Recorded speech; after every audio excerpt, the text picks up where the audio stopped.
Well, brand new less than an hour ago, the Utah County Attorney brought charges against the man suspected of assassinating Charlie Kirk. He says he intends to seek the death penalty. Good afternoon. Thank you for joining us for KREM 2 News at Noon. I'm Christian Garza. Just moments ago, we learned the man accused of killing Charlie Kirk, Tyler Robinson, faces murder charges and multiple counts of obstruction of justice and witness tampering. Utah County Attorney General Jeff Gray says he plans to pursue the death penalty. I am filing a notice of intent to seek the death penalty.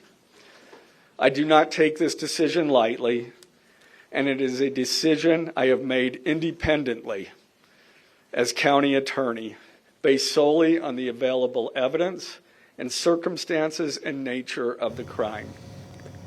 Gray says Robinson told his roommate to delete incriminating messages and lie to police. FBI Director Kash Patel said investigators linked Robinson to the shooting. He said they found his DNA on a screwdriver near the crime scene and on a towel wrapped around the alleged murder weapon. Robinson will be held without bail in the Utah County Jail. It's not clear if Robinson has an attorney yet. If not, one will be appointed at his first court appearance this afternoon. Meanwhile, lawmakers are discussing Kirk's legacy.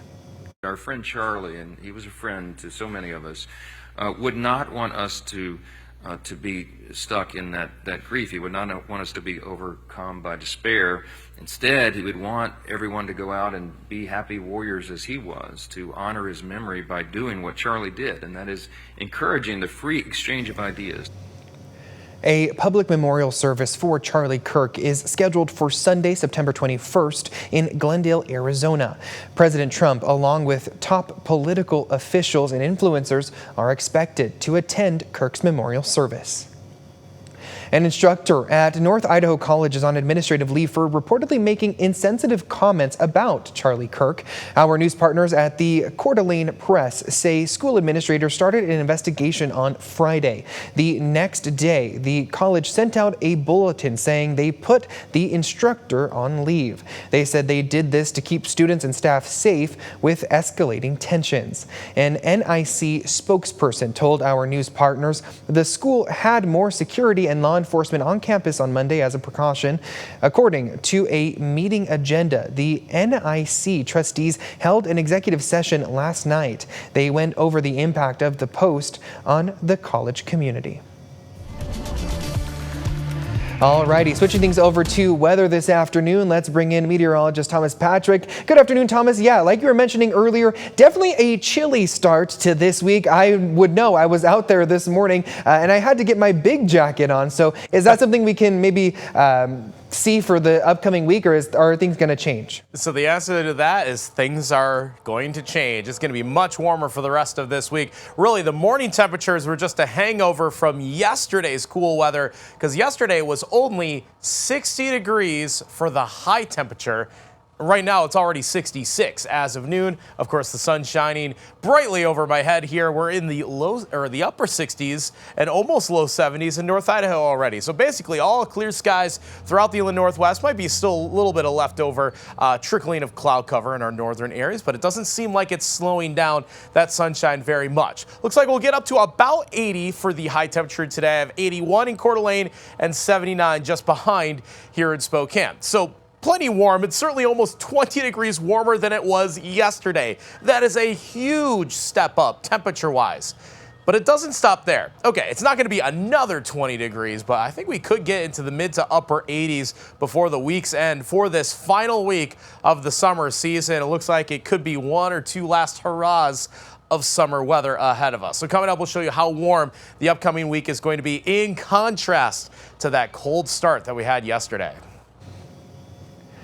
Thank you so much, Thomas. Well, Washington State just passed California for the most expensive gas in the country. AAA says there are a couple of reasons for the spike. A major Northwest fuel pipeline actually shut down, and the high gas tax actually rose in July to fund road and bridge projects. Now, according to Gas Buddy's survey of pump prices in Spokane, the average price of gas jumped close to 24 cents per gallon in just the last week, averaging averaging about $4.30 a gallon. Now that price is about 58 cents higher than this time last year. Now the head of petroleum analysis at Gas Buddy says cheaper gas is on the way. Quote, "I expect that average gas prices will continue to decline in the weeks ahead in most states."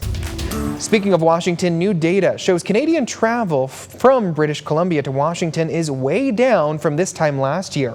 According to the Whatcom Council of Governments, personal vehicle border crossings from the Vancouver, British Columbia area into Northwest Washington state are down 39% from last August. Numbers have been down ever since Trump took office in January. The Seattle Tourism Board shows some Seattle businesses are offering discounts to Canadian visitors in response to this trend.